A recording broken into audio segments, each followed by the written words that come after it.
దేవుని ప్రభావం మన మీద పనిచేస్తుంది. ఆ విశ్వాసం ఎప్పుడైతే మనలో సన్నగిల్లిద్దో దేవుని బలమైన శక్తి ఉండి కూడా మన మీద అది పనిచేయదు.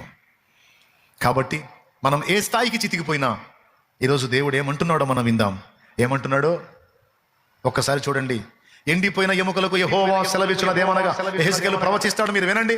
ఆ ఒక్కసారి ఒక దేవుని సేవకునిగా నేను దేవుని బట్టి మీ మీద ఒక ఆశీర్వాదాన్ని పలుకుతున్నప్పుడు మీరు అది వినాలి, విశ్వసించాలి, విధేయత చూపాలి. అప్పుడు ఏం జరిగిందో తెలుసా? అది నా విషయంలోనైనా మీ విషయంలోనైనా అది అంత కార్యం జరిగింది. అందుకు నా దేవుడు సమర్థుడు. ఎలా జరుగును అంటే ఇది నీకు నాకు అసాధ్యం, కానీ ఆయనకు అసాధ్యమైంది లేదు, ఆయనకు చేతకాంది లేదు. ఆయన పరిస్థితుల్ని ఎలాగైనా మార్చగలడు. రాజుల్ని అధముల్ని చేయగలడు, అధముల్ని రాజుల్ని చేయగలడు. పోయింది.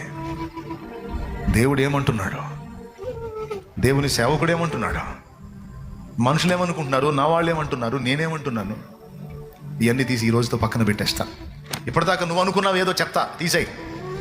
ఇప్పటిదాకా నీ వాళ్ళు ఏదో అన్నారు విన్నావు, ఆ చెత్త తీసేయి. ఈ పరిస్థితులు మారవు, ఈ జీవితం మారదు, నీ ఆత్మీయ స్థితి మారదు, నీ బ్రతుకు మారదు, నీ ఆరోగ్య స్థితిగతులు మారవు, ఈ జీవితం ఇంతే అని ఏమేమి విన్నావో అవన్నీ దులిపేసాయి. ఇప్పుడు దేవుడు పలుకుతున్నాడు, విను.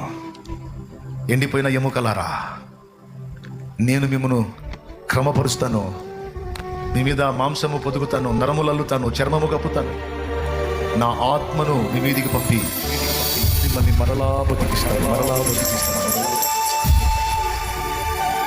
ఇదంతా దేవుడు తన ఆత్మ ద్వారా జరిగించే కార్యం.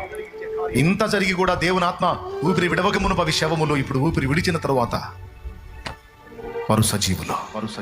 దేవుడు అంటున్నాడు, ఎండిపోయిన నీ ఆత్మీయ జీవితం మీద నేను నిన్ను మరలా సిద్ధపరిచి, నిన్ను మరలా రూపించి, నా పరిశుద్ధాత్మ అనే ఊపిరి నీ మీద మరలా విడుస్తాను. పరిశుద్ధాత్మ అనే ఊపిరి నీ మీద మరలా విడుస్తాను. ఇక జాగ్రత్త పడు, ఇక సిద్ధపడు.